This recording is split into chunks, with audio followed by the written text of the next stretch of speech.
पटना में मौसी का घर था। उनका घर बहुत बड़ा और आलीशान था, मगर मुझे मिलकर घर में सिर्फ 3 ही सदस्य थे, मैं, मौसा जी और मौसी जी। घर 3 तल्ले का था और अभी कुछ ही साल पहले घर से सटे हिस्से में एक और घर बना था। जो घर पहले वाला था वो किराएदारों के लिए बना दिया गया था और नए घर का उपयोग हम सब करने लगे थे। मैंने यहाँ गणित और रसायन विज्ञान की तैयारी के लिए एक कोचिंग में दाखिला ले लिया। मैं मौसी के घर से साइकिल से ही कोचिंग आने जाने लगा। ये बात गर्मियों की है, मई का महीना था। रात को जब मैं दिन भर की कोचिंग करके वापस आया तो इतना थक चुका था कि मैं बिना खाए ही सिर्फ दूध पीकर सोने चला गया। सीढ़ियों से ऊपर चढ़कर मैं अपने कमरे में आ गया और चादर ओढ़कर एसी चलाकर सो गया। मेरी आंख अभी लगी ही थी कि बाथरूम का दरवाज़ा खुला। मैं डर कर उठ गया और देखा कि एक औरत पेटीकोट और ब्लाउज में थी और अपने बाल पोंछते हुए बाहर निकल रही थी। मैं उसे देखकर भौचक्का रह गया कि ये कौन है। मैंने उससे पूछा तो उसने बताया कि बाबूजी, मैं यहाँ की नई नौकरानी हूँ, आज ही गांव से आई हूँ। चाची जी ने मुझे यहीं रहने के लिए बोला है। उन्होंने मुझे आपके बारे में भी बताया है। आप घबराइए नहीं, मैं यहीं नीचे सो लूँगी। मेरा बिस्तर लगा हुआ है। पहले तो मुझे थोड़ा अजीब सा लगा, लेकिन धीरे धीरे आदत सी हो गई।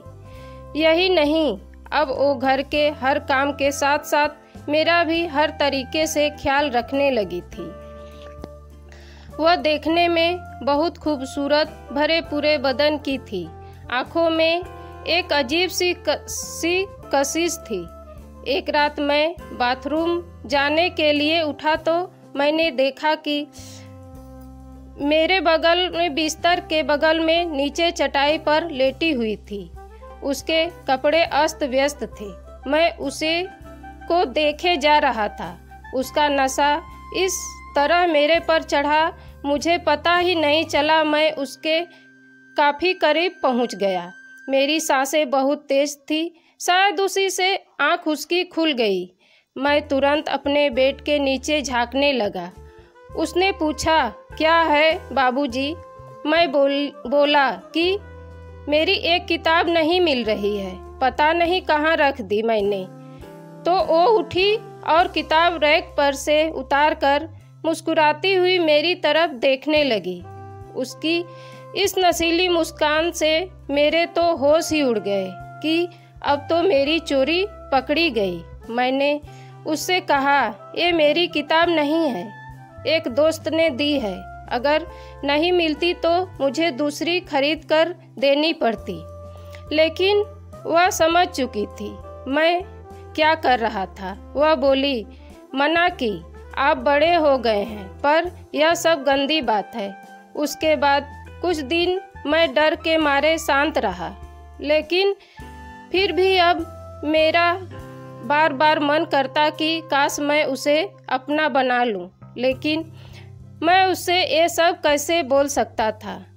इस बात को धीरे धीरे 6 महीने बीत गए। एक दिन जब मैं सुबह उठा तो देखा कि ड्राइवर गाड़ी निकालकर बाहर खड़ा था और मौसा मौसी दोनों कुछ सामान बाहर रख रहे थे।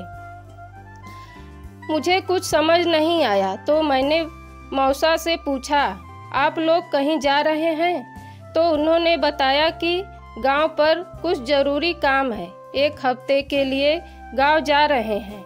अच्छे से पढ़ाई करना और रिया से बोल देना ठीक से काम करे। और वे लोग चले गए।